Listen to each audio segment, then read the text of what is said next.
तो अब तक हम लोग गांधी एरा को अच्छे से पढ़े और स्टार्टिंग हम लोग किए थे चंपारण से। चंपारण हुआ, खेड़ा हुआ, फिर अहमदाबाद मिल मजदूर आंदोलन हुआ, असहयोग हो गया, सविनय अवज्ञा हो गया, दांडी मार्च हो गया। ठीक है, कल हम लोग भारत शासन अधिनियम पढ़ रहे थे। तो भारत शासन अधिनियम जो है, इसको थोड़ा सा आज हम लोग रिकैप या कर लेते हैं, थोड़ा सा पुरानी चीजों को ले लेते हैं। तो भारत शासन अधिनियम 1935 जो है, ये अगर कहा जाए तो हमारा जो संविधान वर्तमान का है, ये उसकी छाया दिखती है, कहीं ना कहीं उसका प्रतिरूप दिखता है। बहुत सारी चीजें जो हैं आपको 1935 का जो भारत शासन अधिनियम है उससे लिया गया आपको प्रतीत होगा। क्या क्या, चलिए आते हैं। तो सबसे पहले कि भारत शासन अधिनियम 1935 जो है, ब्रिटिश संसद से पास किया गया एक कानून था, अधिनियम था। हमारा संविधान उसके बाद बनता है, ये पहले आया है 1935 में। और ये उस समय का दुनिया का सबसे बड़ा अधिनियम था। यानी कि 1935 के समय में जो अधिनियम बनाया गया, उस समय का ये दुनिया का सबसे बड़ा अधिनियम था। और इसमें लगभग 321 धाराओं का जिक्र था। कितनी धाराएं थी? 321 धाराओं का जिक्र था और 10 अनुसूचियां भी थी। अब इसके मुख्य बिंदु क्या थे, मेन टॉपिक्स क्या था? तो पहला टॉपिक था संघीय ढांचा। यानी कि भारत शासन अधिनियम में संघीय ढांचा का प्रयोजन किया गया, जिसमें एक प्रिंसली स्टेट्स के लिए था, एक केंद्र सरकार के लिए था, इस तरह का बनाया हुआ था। लेकिन वो असफल रहा, जो आप लोगों को कल बताया जा चुका है, आप लोगों को उसको नोट्स में लिखवाया जा चुका है। जो नहीं लिखे होंगे वो कमेंट कर देंगे, उनको हम उपलब्ध करा देंगे। तो संघीय ढांचा असफल रहा, लेकिन प्रयास तो संघीय ढांचा था। आज भी हमारे पास संघीय स्ट्रक्चर है ना, सेंटर के पास सेंट्रल पावर है, स्टेट के पास, प्रांत के पास प्रांतीय पावर है।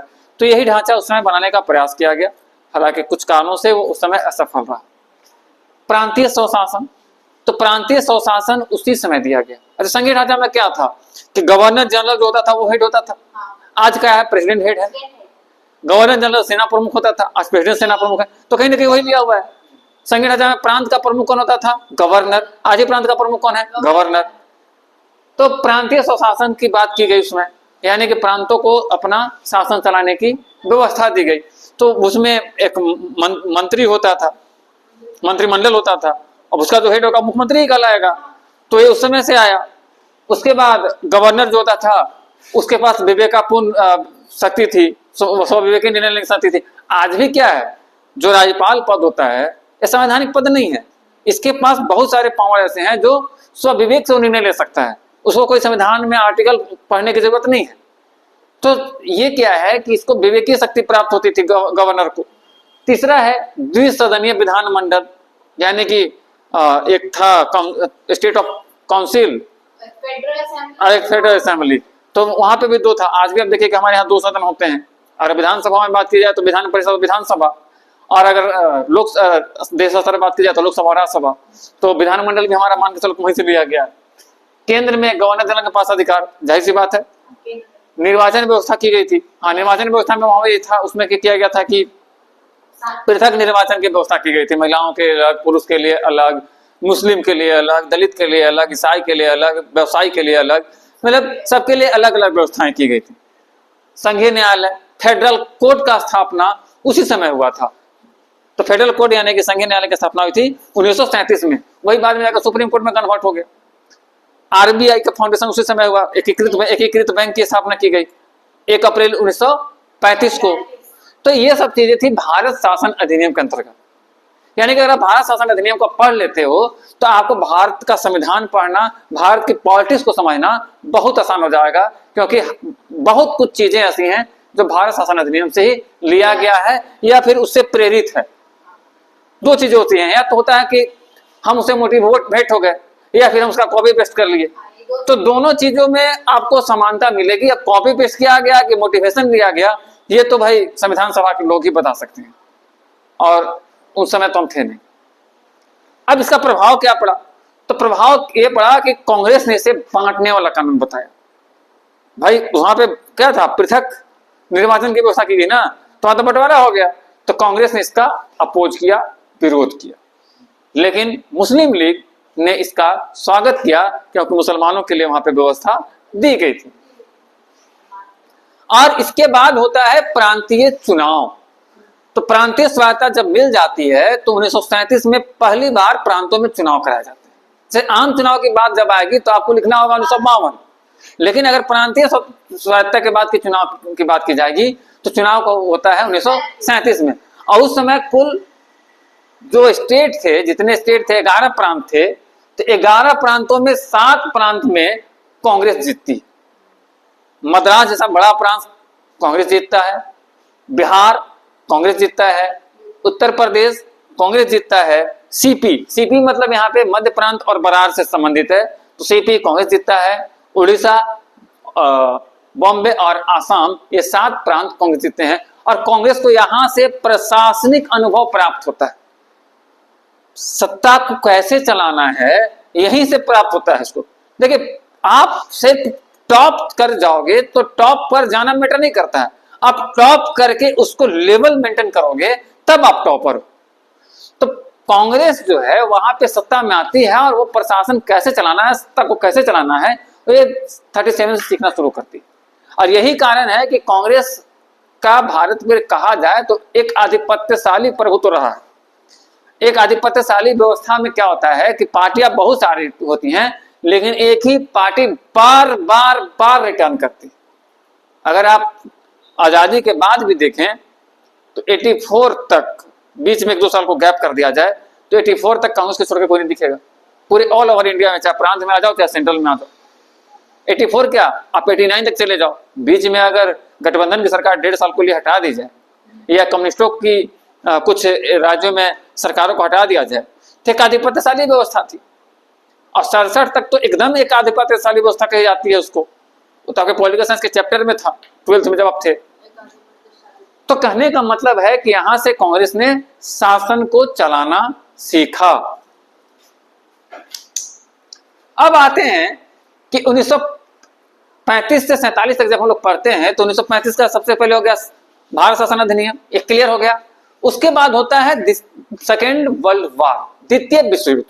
ये होता है 1939 से लेके 1945 तक, जिसके बाद कोल्ड वॉर एरा भी शुरू होता है। लेकिन हम लोग चूंकि इंडिया की भूमिका पढ़ रहे हैं, इंटरनेशनल मामले में नहीं इंटरफेयर कर रहे हैं, तो यहां पे क्या होता है कि भारत युद्ध में शामिल हो जाता है, यानी कि भारतीयों से पूछा नहीं जाता है। और उस समय के जो वायसराय थे लिथगो, वो बिना भारत को पूछे बोलते हैं कि भारत मेरे साथ है, सेकंड वर्ल्ड वॉर लड़ रहा है। भारत को पता नहीं है। एक कहावत है कि राजा को पता नहीं है, मुसहर जमीन बेच दिया। तब पूरे इंडियंस को पता ही नहीं है और ये लिथगो जो है से कहे कि जमीन बेच लिया हो, ये हमारी जमीन रहे, तो भारत को विश्व युद्ध में शामिल घोषित कर देते हैं। और भारतीय नेताओं से, भारतीय पब्लिक से, भारतीय जनता से, भारतीय अधिकारी से कोई राय मशवरा नहीं होता है। अब इसका परिणाम ये होता है कि जो कांग्रेस 7 प्रांत में चुनाव जीती थी, वहां पे उनके मंत्रिमंडल थे, तो सामूहिक रूप से वो त्यागपत्र दे देते हैं 22 दिसंबर 1939 को। 22 दिसंबर 1939 को कांग्रेस के ने मंत्रालय से सामूहिक त्यागपत्र दे दिया। भाई मंत्री हम, देश हमारा, और हमसे पूछे आप कह दे रहे हैं कि भारत विश्व युद्ध लड़ेगा, तो वो लोग रिजाइन कर देते हैं, अपने मिनिस्ट्री पोस्ट से रिजाइन करते हैं। आज मिनिस्टर को कहते हैं रिजाइन करने के लिए, ससुरा बाथरूम खा जाएगा लेकिन रिजाइन नहीं करेगा। एकदम यही स्थिति हो गया है आज के मंत्री लोग का। पहले रेल दुर्घटना होता था तो शास्त्री जी नैतिकता के आधार पर त्यागपत्र दे देते थे। अगर आज रेल दुर्घटना हो जाए तो मैं इसकी कड़ी शब्दों में निंदा करता हूं, और जो मृतक हैं उनके साथ मैं अपनी श्रद्धा अर्पित करते हुए उनको सांत्वना देता हूं, उनके परिवार को शांति मिले। अरे भाई सिस्टम सुधारो। खैर, उसके बाद उसी दिन 22 दिसंबर 1939 को मुस्लिम लीग डिलीवरेंस डे मनाता है, माने मुक्ति दिवस मनाता है कि कांग्रेस से मुक्ति हो गई। ससुरा अंग्रेज के जाके चमचागिरी करो, तो कांग्रेस से मुक्ति होने के उपलक्ष्य में वो मुक्ति दिवस मनाता है और वो डेट था 22 दिसंबर 1939। अब आते हैं कि उसके बाद अगस्त प्रस्ताव लाया जाता है ब्रिटेन के द्वारा। 1940 में आता है अगस्त प्रस्ताव, यही अगस्त महीना था। अगस्त प्रस्ताव आता है और अगस्त प्रस्ताव में लॉलीपॉप दिया जाता है। लॉलीपॉप कौन सी कंपनी कहा था? तो डोमिनियन स्टेटस, हम आपको डोमिनियन स्टेटस दे देंगे, मैंने आपको प्रधानमंत्री बना देंगे, लेकिन हमसे पूछ के आप काम कीजिए। और दूसरा लॉलीपॉप देता है कि मुस्लिम लीग को, माने जो मुसलमान लोग हैं उनको पृथक निर्वाचन दे देंगे, वीटो पावर मिल जाएगा। तो ये दो चीजें थी अगस्त प्रस्ताव में। उसके बाद गांधी जी कहते हैं कि भाई ढेर हो लोग, अब नहीं चलता, ढेर भाई। उसके बाद वो आंदोलन शुरू कर देते हैं। तो इस आंदोलन को नाम दिया गया व्यक्तिगत सत्याग्रह। ये सामूहिक नहीं था, ये व्यक्तिगत सत्याग्रह इसका नाम दिया गया। इसको शुरू किया महात्मा गांधी ने 1940 में अगस्त प्रस्ताव के बाद, और ये 1940 से 41 तक रहा। और इसमें विनोबा भावे गिरफ्तार हो जाते हैं, जिनके नाम पे एक विश्वविद्यालय हजारीबाग में है। पंडित जवाहरलाल नेहरू गिरफ्तार हो जाते हैं और लगभग 25,000 लोग गिरफ्तार होते हैं। ये व्यक्तिगत आंदोलन भी इतना पीक हो जाता है, व्यक्तिगत सत्याग्रह भी इतना पीक हो जाता है कि विनोबा भावे जैसे सत्याग्रही, पंडित नेहरू जैसे नेता और 25,000 आम लोग गिरफ्तार हो जाते हैं। उसके बाद क्रिप्स मिशन आता है। अब क्रिप्स मिशन आता है 1942 में। तो सर स्टैफोर्ड क्रिप्स के नेतृत्व में वहां पे एक मिशन भेजा जाता है। अब इसको कांग्रेस और मुस्लिम लीग दोनों अस्वीकार कर देते हैं, क्योंकि उसमें दोनों भारत के लिए कुछ था ही नहीं।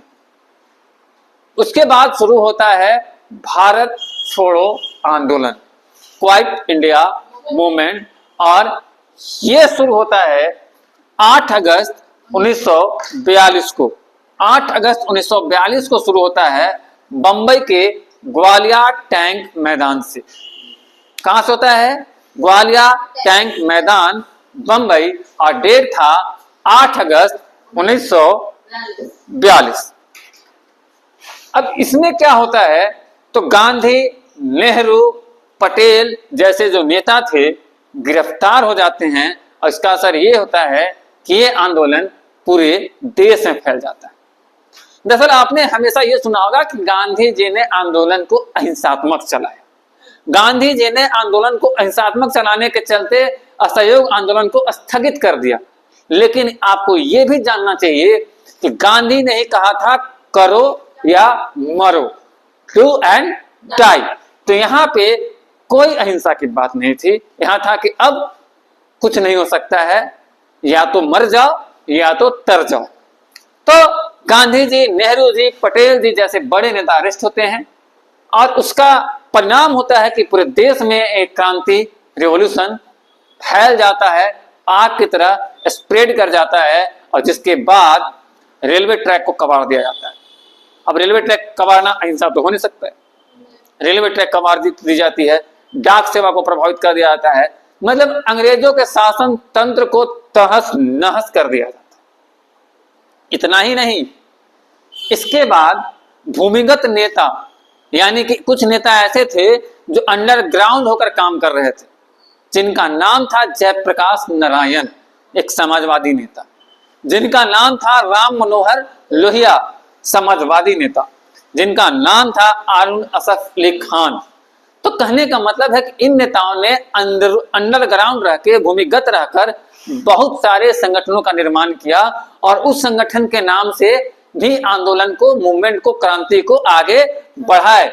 और इसको बोला जाता है झारखंड के भाषा में गुरिल्ला वार, छुप के मारने वाला। ठीक है। उसके बाद इसमें महिलाएं भी शामिल हुई, और आप जैसे बच्चे, विद्यार्थी भी शामिल हुए, और यह आंदोलन इतना स्प्रेड कर गया कि लगभग 10,000 लोग मारे गए और लाखों लोग अरेस्ट कर लिए गए। माना कि यह आंदोलन असफल हुआ, लेकिन अंग्रेजों के चूल्हे हिला दिए, उनकी नींव जो है उखाड़ दी गई, उनके जो कील जो है उसके ताबूत में ठोक दिया और अंग्रेजों को लग गया कि अब इंडिया में मुश्किल, क्योंकि उनका अपोज पूरे देश भर में हुआ और जो गांधी अहिंसा की बात करते थे उनके द्वारा ही दिया गया डायलॉग नारा करो या मरो इस स्तर पर पहुंच गया कि रेल की पटरियां उखाड़ी जाने लगी। भारत का स्वतंत्रता संग्राम यही निरुपता है। और उसके बाद थोड़े से देर के लिए लोग चलते हैं सिंगापुर। तो सिंगापुर 1943 में सुभाष चंद्र बोस पहुंचते हैं और वो टीम बनाते हैं जिनका नाम रखते हैं आजाद हिंद सरकार। यहाँ पे आजाद हिंद फौज नहीं है, आजाद हिंद सरकार। और उसके बाद जापान के सहयोग से इंडियन नेशनल आर्मी यानी कि आजाद हिंद फौज की स्थापना भी सुभाष चंद्र बोस ही करते। आज के लोग नारा देते हैं तुम मुझे चॉकलेट दो मैं तुम्हें रैपर दूंगा, लेकिन सुभाष चंद्र बोस ने कहा था तुम मुझे खून दो मैं तुम्हें आजादी दूंगा। तो ये किसे कहा था? इंडियंस से, भारतीय लोगों को बोला कि तुम अपना खून देने के लिए तैयार रहो और हम मिलकर आजादी ले लेंगे। आजकल के बाबू धनिया पुदीना अदरक लहसुन कहते हैं कि तुम मुझे चॉकलेट दो मैं तुझे रैपर दूंगा। अरे भाई कभी याद करो उनको भी। खैर उसके बाद 1944 में इम्फाल और कोहिमा में आईएनए ने लड़ाइयां लड़ी, बहादुरी से लड़ी, अंग्रेजों के खिलाफ लड़ा और अंग्रेजों का पसीना जो है टर टर टर करके गिरा दिया। ये अलग बात है कि वो युद्ध हार गए, लेकिन अंग्रेजों को उनकी औकात दिखा दी। एक छोटा सा संगठन अंग्रेजों को औकात दिखा दिया जिसको सुभाष चंद्र बोस ने बनाया था, आजाद हिंद फौज ने। कहां पे? कोहिमा और इम्फाल में।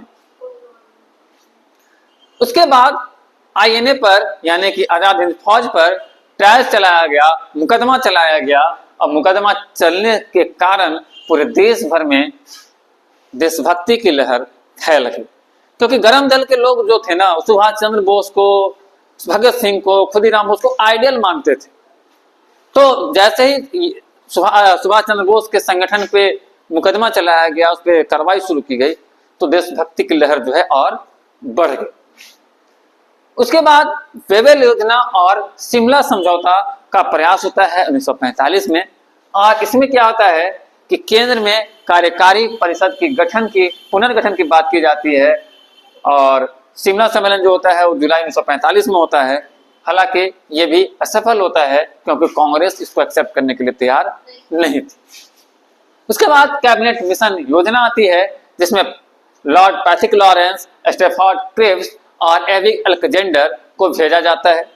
और इसमें जो प्रस्ताव थे वो प्रस्ताव थे कि एक संघीय भारत बनेगा जिसमें हिंदू बहुल प्रांत होंगे, मुस्लिम बहुल पश्चिमी प्रांत होंगे और मुस्लिम बहुल पूर्वी प्रांत होंगे। मतलब साफ कि एक हिंदुस्तान होगा और दो पाकिस्तान। विदेश नीति पर विचार किया जाएगा तो विदेश नीति और रक्षा और संचार जो है वो केंद्र के हिस्से होगा। सेंट्रल गवर्नमेंट जो होगी उसके हिस्से संचार होगा, रक्षा होगा और विदेश नीति होगा। संविधान सभा का गठन किया जाएगा जो किया गया और मुस्लिम लीग इसको स्वीकार कर लेता है। लेकिन वो कहता है कि पाकिस्तान को बनाया जाए। वहां पे मुस्लिम पश्चिमी प्रांत और मुस्लिम पूर्वी प्रांत की बात थी और एक ही भारत में तीनों को रखने की बात थी, लेकिन मुस्लिम लीग इसको एक्सेप्ट करने के साथ साथ पाकिस्तान का मांग दोहरा देता है। और उसके बाद अंतरिम सरकार का गठन होता है 1946 में और नेहरू जी की अध्यक्षता में सरकार बनाई जाती है। और जब सरकार बनती है तो मुस्लिम लीग इसका भी विरोध करता है, यानी कि इस सरकार में मुस्लिम लीग शामिल नहीं होता है। उसके बाद मुस्लिम लीग डायरेक्ट एक्शन डे की घोषणा करता है और पूरे देश में दंगा होता है। डायरेक्ट एक्शन डे आप लोग पढ़े हैं ना, प्रत्यक्ष कार्यवाही दिवस, जो कि 16 अगस्त 1946 को हुआ।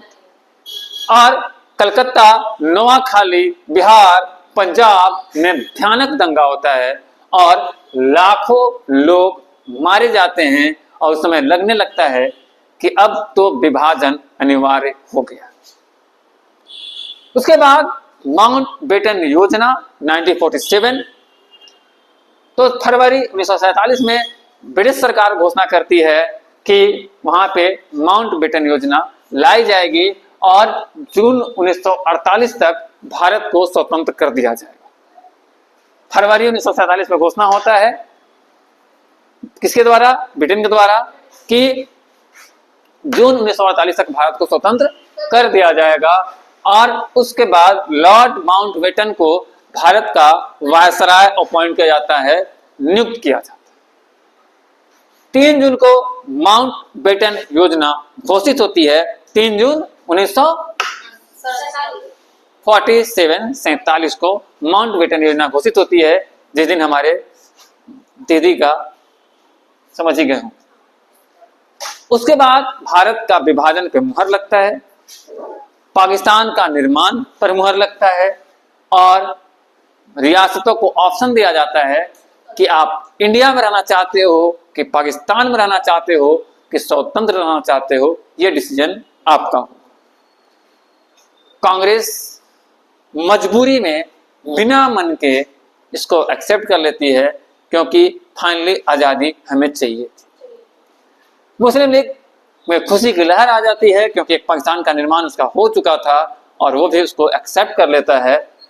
लेकिन जब भारत का विभाजन होता है 15 अगस्त 1947 को, तो पूरे देश में दंगे भड़क जाते हैं और भयंकर पलायन होता है और लाखों लोगों की हत्या की जाती है। तो हम आजाद हो गए हैं, लेकिन इसके पीछे काफी कुर्बानियां की रही। मिलते हैं अगले क्लास में, बने रहिए।